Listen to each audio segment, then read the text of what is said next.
gracias, Diana. Muy amable. Muchísimas gracias, Ariana.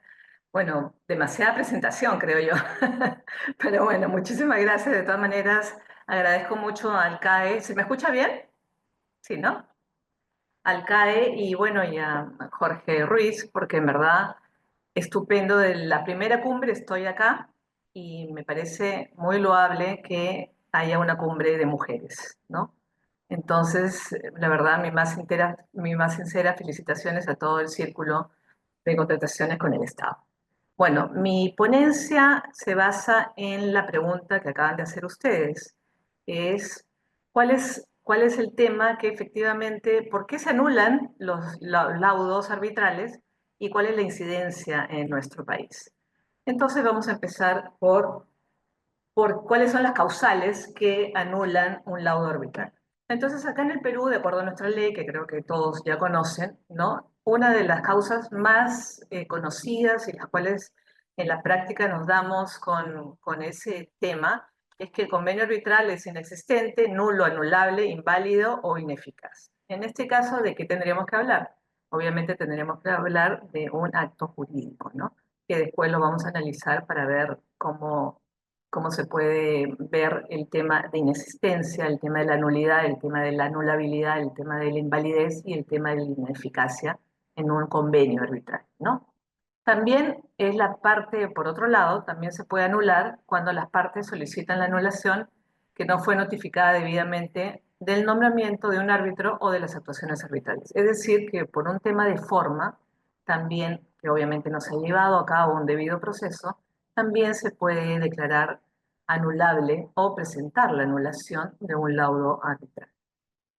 También, por otro motivo, es la composición que el tribunal arbitral o de las actuaciones arbitrales no se ajustaron de acuerdo al acuerdo de las partes o al reglamento arbitral de la institución.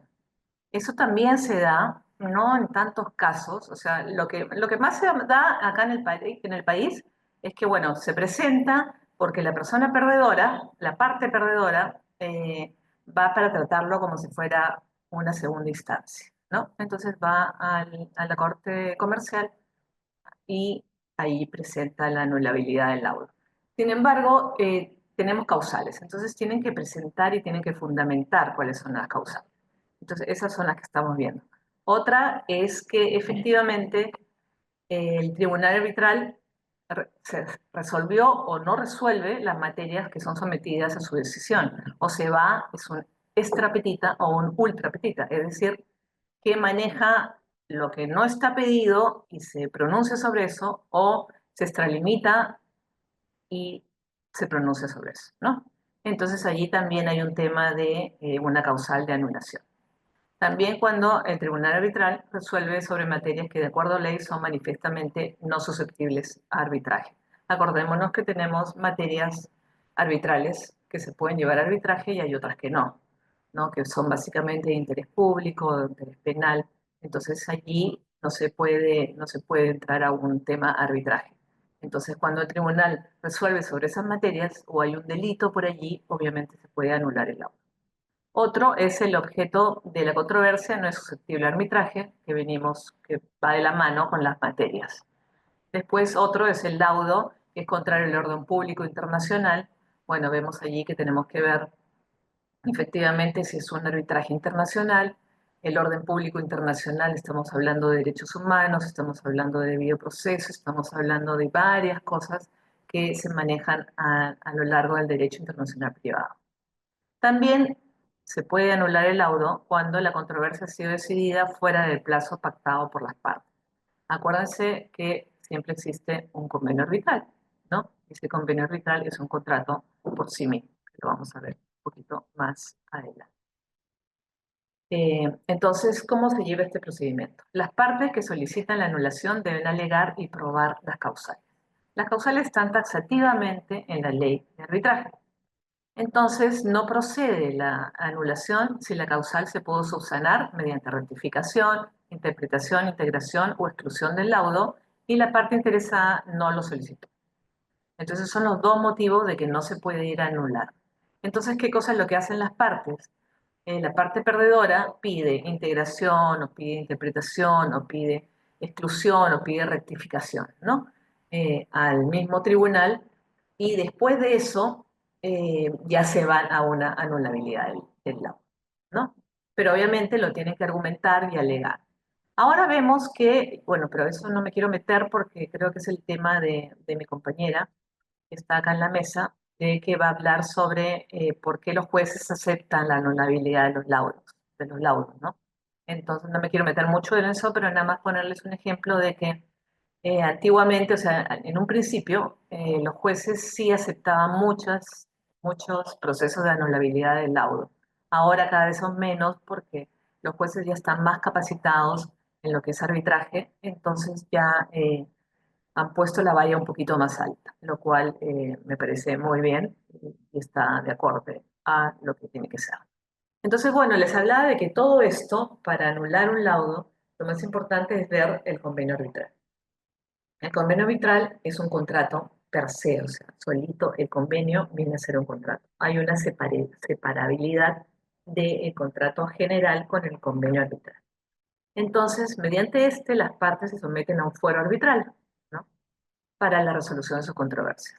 Hay una autonomía de la voluntad de las partes, las dos partes quieren ir a arbitraje y está estipulado en el convenio arbitral. Entonces, sobre ello hay tres aspectos que merecen ser eh, chequeados para que un convenio sea bueno y que no traiga problemas después, ¿no? Para que se pueda anular un laudo. Entonces, tenemos que fijarnos en sus elementos, en la separabilidad del convenio y en los efectos del mismo convenio arbitral. En otras palabras, el convenio arbitral tiene que estar muy bien redactado. Siempre nosotros a veces como abogados chequeamos que vienen los contratos y el convenio arbitral no está bien redactado porque no lo ha redactado un abogado. Es imprescindible, diría yo, que el convenio arbitral lo redacte un abogado y que sea lo mejor que se pueda en el momento de la redacción, porque eso después va a evitar muchísimos problemas como el que estamos tratando ahora, que es la anulabilidad del laudo. Entonces, ¿cuáles son los elementos de este convenio arbitral? Son las partes del convenio que obviamente tienen que estar de acuerdo, ¿no? De mutuo consenso para llevar a cabo que la resolución de su conflicto sea de una cláusula muy pequeñita del contrato general o todo el contrato, ¿no? Cualquier conflicto que se dé en una de las cláusulas o en todo el contrato se va a solucionar mediante arbitraje. Entonces, los elementos más importantes son las partes del convenio y el objeto del convenio, ¿no? Obviamente, el convenio es un convenio arbitral en el cual dice que pone una cláusula en la cual dice que la resolución del conflicto se va a dar mediante arbitraje. Por eso digo que es muy importante el tema de la autonomía de la voluntad de las partes y el tema de que las partes estén sumamente de acuerdo y que no haya después ningún otro problema. Después, en cuanto a la separabilidad del convenio arbitral se refiere a la autonomía del convenio con el contrato autónomo frente a cualquier otro vínculo contractual. Es decir, nosotros tenemos una cláusula arbitral dentro de otro contrato, ¿no? Nosotros tenemos que verlo como árbitros y como abogados como separado. Entonces ese convenio tiene que cumplir con todos los elementos que tiene que tener un acto jurídico para que tenga la separabilidad de un convenio arbitral autónomo y que pueda surgir efectos, ¿no? Efectos legales, me refiero. Vuelvo a decir, partamos de que es el arbitraje es un medio de resolución de conflictos en el cual un árbitro o un tribunal decide, ¿no? Quién es el que tiene la razón, pero a su vez es la autonomía y la voluntad de las partes las que se han puesto de acuerdo, las dos partes se han puesto de acuerdo, ya sea en contrataciones con el Estado, la entidad con el contratista o en un arbitraje comercial, las empresas se han puesto de acuerdo para que su conflicto se solucione mediante arbitraje. Entonces es muy importante la separabilidad y estudiar el convenio arbitral como un contrato separado. Ahora, los efectos. El convenio arbitral genera dos clases de efectos, el efecto positivo y un efecto negativo. El efecto positivo se refiere al sometimiento de las partes al arbitraje como mecanismo de solución de controversias. Bueno, obviamente es un efecto positivo porque las partes lo han querido así, ¿no? Ellos han decidido, si no estamos hablando de un contrato de adhesión, que son los contratos de contrataciones con el Estado, en el cual la cláusula de arbitraje ya está puesta por adhesión en el contrato, vuelvo a repetir, y valga la redundancia, en un contrato, en un arbitraje comercial, también las partes se someten, ¿no? Entonces es un mecanismo de solución de conflictos que las partes están de acuerdo en que ese sea el mecanismo para que se solucione. Ahora ya sabemos que con la nueva ley, ahora ya también tenemos a la conciliación como un paso previo obligatorio, ¿no? Entonces ya tenemos una conciliación no obligatoria en la nueva ley, que bueno, todavía falta reglamento, así que todavía no hay que hablar mucho, pero el reglamento saldrá, me imagino que la vigencia ya de la ley y con el reglamento saldrá más o menos en marzo, ¿no? Ya debemos de tener la nueva ley con su reglamento.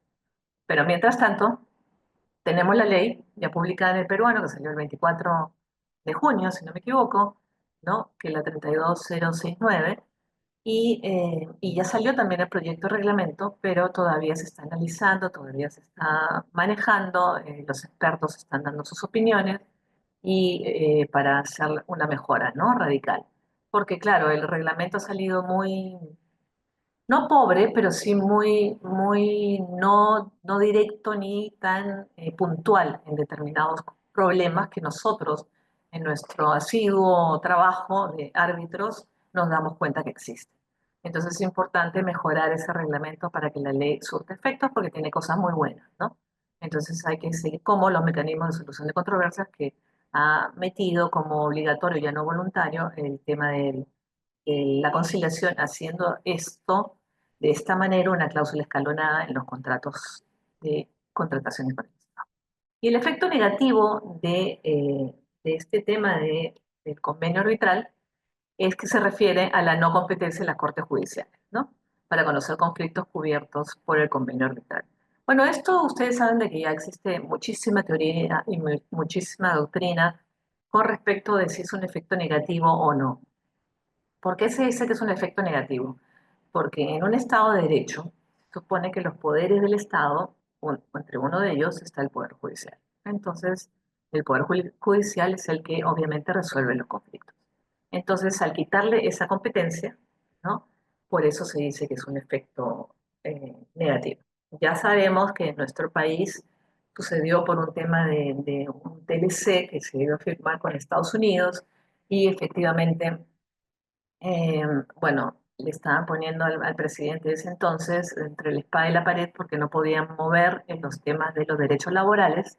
Entonces dijeron, bueno, si no podemos tocar los derechos laborales porque en este país son irrenunciables, por lo tanto, ¿qué cosa te puedo dar? Entonces, los americanos, porque fue el Tratado de Libre Comercio con Estados Unidos, dijo, bueno, lo que pasa es que yo no creo en tu justicia, entonces yo no voy a decir a mis conciudadanos que vayan a invertir a tu país si yo no creo en tu justicia ni en tu poder judicial porque demora mucho.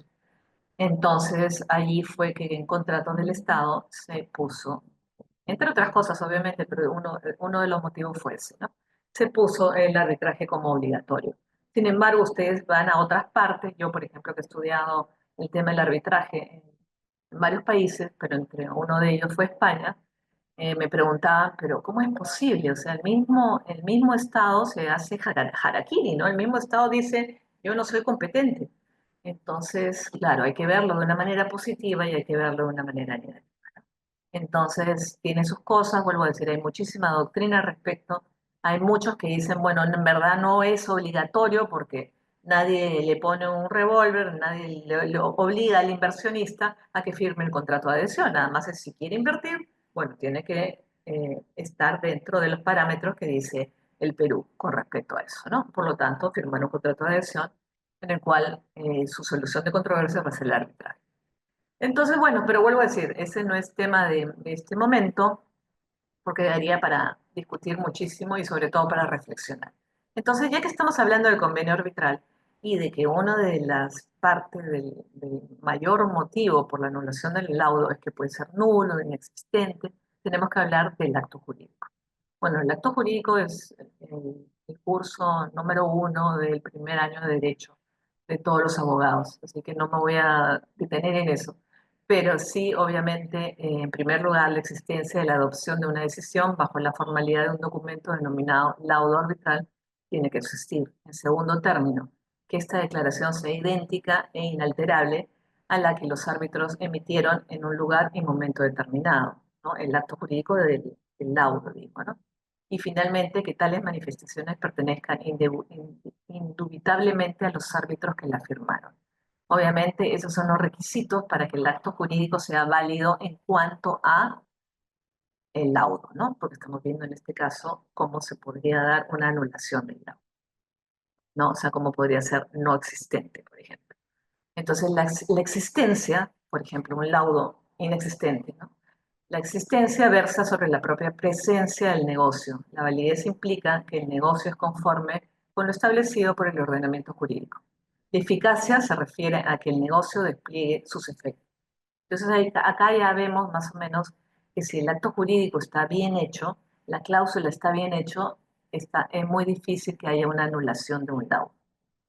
Sabemos que pueden existir negocios válidos, pero ineficaces, ¿no? Que lo vemos a cada rato.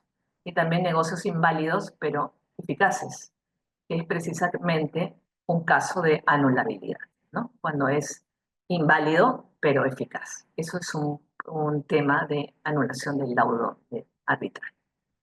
Entonces tenemos que manejarlo mucho cuidado.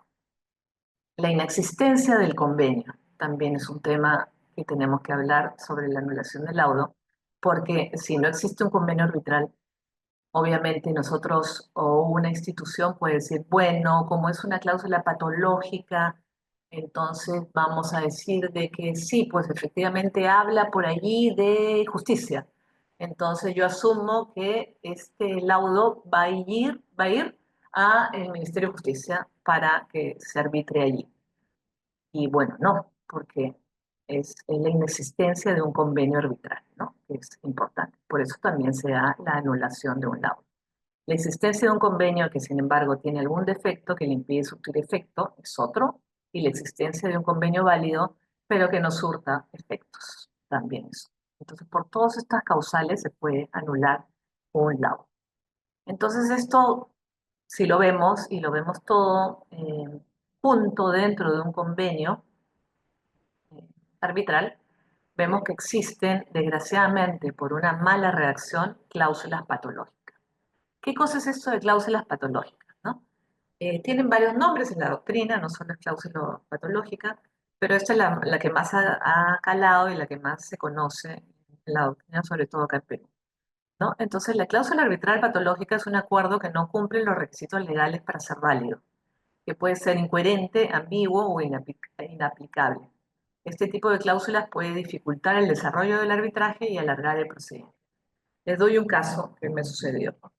Por ejemplo, pusieron en el convenio arbitral, pusieron una cláusula en el contrato en el cual decían, bueno, en caso de incumplimiento de una de las cláusulas o de incumplimiento de este contrato, nos iremos a arbitraje en la ciudad de Lima, ni siquiera decía la Cámara de Comercio de Lima, en la ciudad de Lima y llevaremos el arbitraje, bueno, de común acuerdo y, bueno, en el idioma español, en la ciudad de Lima, como ya repetí, y allí quedó. Y en la cláusula que seguía decía, en caso de incumplimiento, que no sé qué, nos ceñimos a el Poder Judicial y nos vamos al Poder.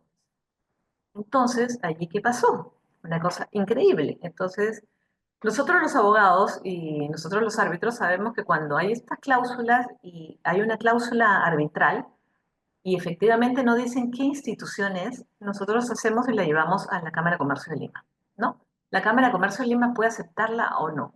En este caso no la aceptaron porque en la parte, en otra cláusula seguida, ¿no? De la cláusula arbitral, hablaba de la cláusula que se somete al Poder Judicial. Entonces, obviamente, la Cámara de Comercio dijo, no, yo no puedo tomarlo porque dicen las dos cosas. Es una cláusula patológica, pues, pero alucinantemente patológica, como verán ustedes. Entonces, ¿qué pasó? Bueno, obviamente no se pueden quedar las personas sin el ejercicio sin poder ejercitar su derecho. Entonces, ¿qué hice yo en ese entonces que estaba como abogada? Agarré y lo presenté al juzgado. El juzgado me dijo, no, porque tiene cláusula arbitral, imposible. pero bueno, esta cláusula arbitral no sirve. Entonces, en ese caso, imagínense, por esa cláusula, por ese error, que debe haber sido un copy-paste, ¿no? De que pusieron en una cláusula que ya decía el Poder Judicial y después agregaron arriba la cláusula arbitral, se iba a ir todo, ¿no? Al diablo, porque efectivamente no se iba a poder solucionar el caso. Entonces agarré y me fui por la vía constitucional, diciendo, bueno, hay que amparar el derecho. Existe esta cláusula y existe esta otra. La CCL no lo quiere tomar y ustedes jueces tampoco, pero yo no me puedo quedar sin que mi cliente no se quede indefenso de un derecho, porque ese es un derecho pues, constitucional de que todos tenemos acceso a la justicia. Entonces, entré por ese lado constitucional, bueno, vi varias jurisprudencias, etcétera, etcétera, y hasta que el juez, después de 3 años, aceptó el proceso. O sea, imagínense el daño que puede hacer una cláusula patológica o mal redactada, ¿no? Entonces es muy importante el tema de ver este tipo de cosas, ¿no?